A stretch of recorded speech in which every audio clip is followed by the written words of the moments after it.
Hey guys, welcome to Smoky Oak Barbecue Company. Tonight, we should be fishing. I had plans of going fishing today, and I got wrapped up in work, and I didn't get out of there in time, so we didn't get to go fishing. It's April the 7th. It's overcast in Georgia. I mean, you need to be fishing, but we're not. We had to work. Sometimes you got to do what you got to do. So as a consolation prize, we're going to do some blackened stuffed pork chops. It's going to be really, really good. Pork chops stuffed with mozzarella, spinach, sun-dried tomatoes, blackened on a wood fire grill. It's going to be really, really good. It's not that hard to do. Let's get it going on. I'll show you how to do it. All right, before we get into the cooking and prep part, I want to show you what I cook on the majority of the time here on the Smoky Oak Barbecue Company's YouTube channel. This is my heavy gauge metal Brinkmann smoker. It's not a huge smoker. Some people have way bigger smokers than this, but it's a pretty good size smoker. And obviously, it's pretty heavy gauge metal. Holds its heat really well in cold weather. Obviously, I have smoked a lot of barbecue and chickens and turkeys and whatever in this thing, but I also grill in this smoker, in this firebox. I'll open it up there. I have a cooking grate. I actually have some grill grates in there that need to be cleaned, by the way. But when we cook steaks, burgers, grilled chicken, whatever, I build a fire in this firebox, and that's what I cook on. I usually burn lump charcoal and add some wood chunks, or maybe even a piece of pecan wood or something like that to give it some good smoky flavor. But this is what I grill on. I also have Weber kettles. I have probably 3 of those, and I use them from time to time. But this is where I do the majority of my cooking. And so you guys got to understand, when I tell you, when I do these recipes, a lot of times I don't tell you a temperature specifically that you need to be cooking at, like 500 degrees or 400 degrees. I usually go by a hot fire, a medium fire, or a cool fire. And those ranges in my mind, a hot fire is 500 degrees or more. That's more like for searing a steak or maybe cooking a pizza on the grill. A medium fire is going to be 350 to 450 degrees. And then a cooler fire would be smoking temperatures, 200 degrees, 250 degrees. And maybe even you get down to 180, 170 if you're doing something like cheese or making the venison bacon or something like that. But anyway, just understand that I'm not going to probably be able to tell you need to be 450 degrees and that's the gospel. I'm just going to tell you need a hot fire or you need a medium fire, and you need to apply that to whatever you're cooking on, because you guys are going to have gas grills and Kamado style, big green eggs, Weber kettles, bullet smokers, all of which are really, really good pieces of equipment to cook on. But they're different, so you kind of got to know how to manage your fire and get it the way you want it. So in all of my recipes, I will tell you, kind of the temperature range you need to be in, but you need to make a decision for yourself how best to attain that with the piece of equipment that you're using. So that being said, we need to get our charcoal going. So we're going to pull our grates out of here real quick. And as you can see, we have mostly ashes left over from our last cook. A lot of times, when you shut it down, it will extinguish the charcoal and you still have a good base left over that you can cook with. But in this case, we're going to have to add some. And like I said, we're going to be cooking really hot, but we're cooking on a cast iron skillet, which gets really hot. So instead of building a really big piled up pile of charcoal fire, I'm going to put a little bit in there. Not like that. And then I'm also going to add my chimney, and I'm going to give it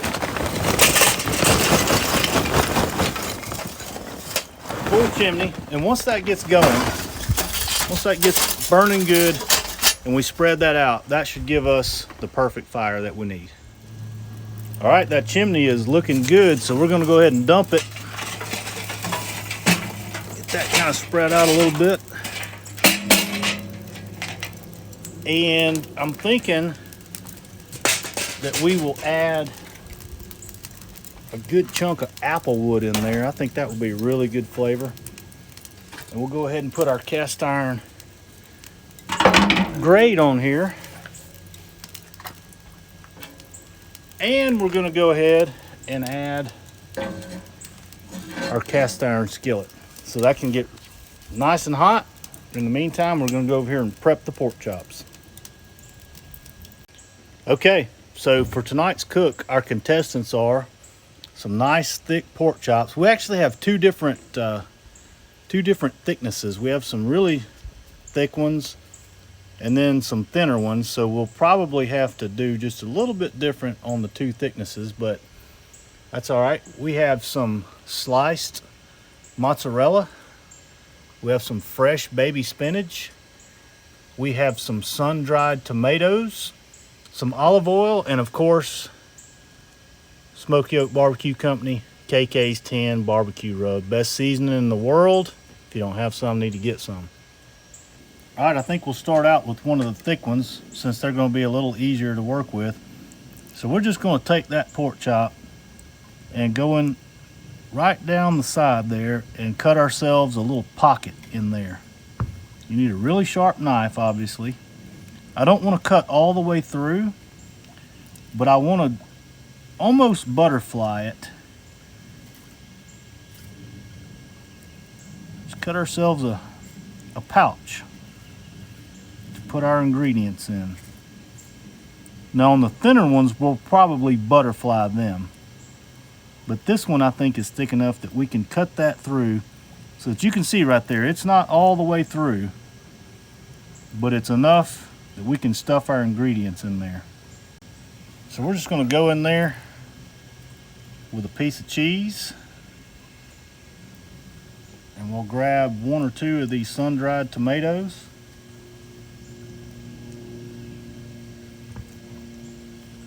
and a little handful of the spinach. Might be more spinach than I can handle here, huh? So I'm going to go ahead and make them up, and then I'll season them all at the same time. So I'll grab another one of these thick ones and just repeat the process of making ourselves a nice little opening there. The thicker and bigger your pork chops, the better. But as you know, pork chops only get so big because they come obviously from pork tenderloin. So if you have a really big pig, I guess you could get some really humongous ones.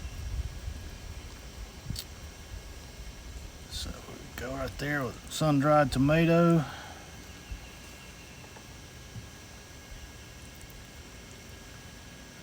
And a little bit of spinach.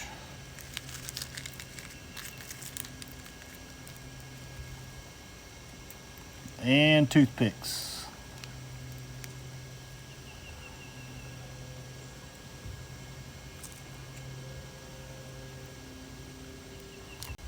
Okay, so these thinner ones are not going to allow me to do my little pouch, so to speak. So I'm going to go ahead and just butterfly them. And what I mean by that is I'm going to cut them right down the middle, all the way to where they open up, but not all the way through. I want to be able to open it up like a flap, so to speak. And I'm being very, very careful to not cut through the top or bottom or the back side of it. something like that.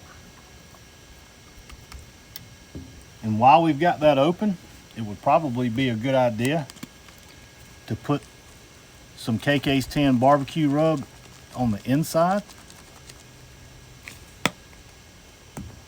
And then we'll follow up with a slice of cheese.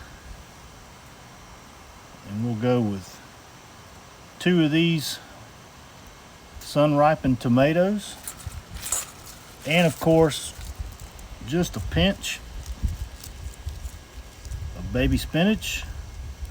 And we'll take that top half, fold it back over, give it a toothpick or two.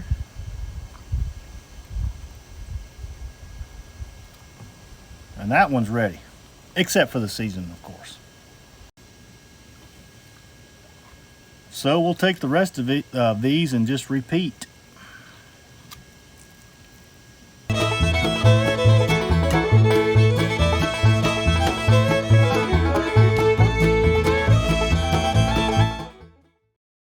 Okay, for seasoning, we are going to go with just a touch of olive oil on each side, just a little bit, not much at all. Just a dash or two. And then we'll kind of spread that around by hand. Something like that. And then we'll go in there with our KK's 10 barbecue rub. Put a nice coat on each side.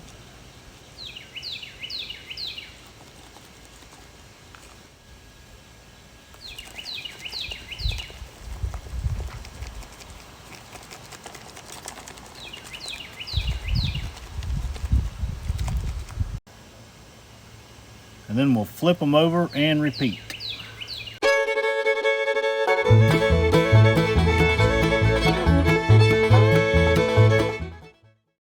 All right, so I flipped them back over so that the long side of the toothpick is sticking up. The toothpicks are obviously going to be a problem when we put them in the pan to blacken them because they're sticking up. But what we'll do is we'll put them in to blacken. We'll just go ahead and grab the toothpicks out of all of them because at that point in time the cheese is going to melt and they're going to stick together pretty well. So, I mean, there's nothing you can do about some ingredients seeping out of there. That's just the way it is. So, let's get it going.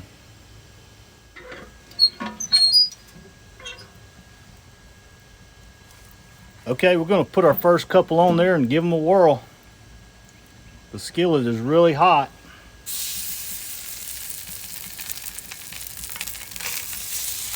I put some gloves on to protect my hands from the heat. We'll do 3 at a time. They won't take very long. Okay, so we'll probably let that go for like about 2 minutes per side. You know, once you flip over the first ones, and you'll get a really good gauge for how it's going. I mean, obviously you don't want to undercook pork, but you sure don't want to overcook anything. So we'll let them go for 2 minutes, flip them over, see what we got. All right, so we've been on for 1 minute right now, and you can see the cheese is melting really nice. They're starting to get a little more white, looking a little more done. So looking good. All right, I'm gonna grab these toothpicks out of here so I can get ready to flip them over. Man, they are cooking up so nicely. Listen to the sizzle. The smell of that applewood fire is amazing. All right, so we have been on there for our 2 minutes per side. And we are gonna grab these puppies and bring them off. Man, do they look good. Look at that. Oh my gosh. Okay, so for some garnish, we're gonna have some fresh chopped Italian parsley. This is fresh out of our herb garden here at my house. Got that chopped up kind of fine. Let's get the pork chops out, finish them up.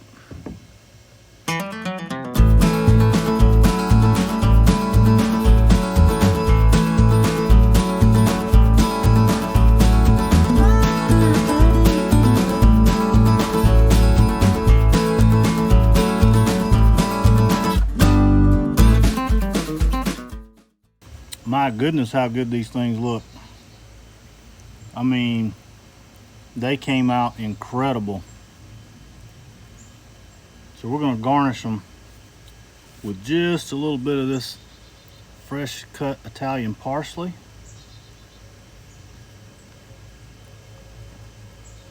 And that is a wrap, guys. All right, so I can't stand it. I'm gonna have to try a little bite. Just a little bit right off that corner right there. Nobody will even know I got it.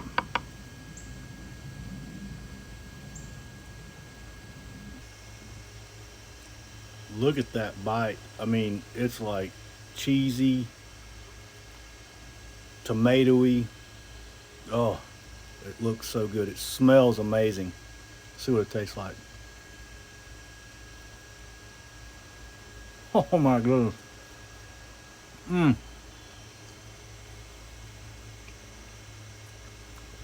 I hate to talk with my mouth full because it's not polite. But my goodness, that applewood smoke, that flavor is amazing. Guys, I hope you'll try this recipe out. I hope you like what we're doing. If you do, please hit that subscribe button. Check us out on Facebook. Check us out on Instagram. Tell all your friends, and we'll see you next time. We're out.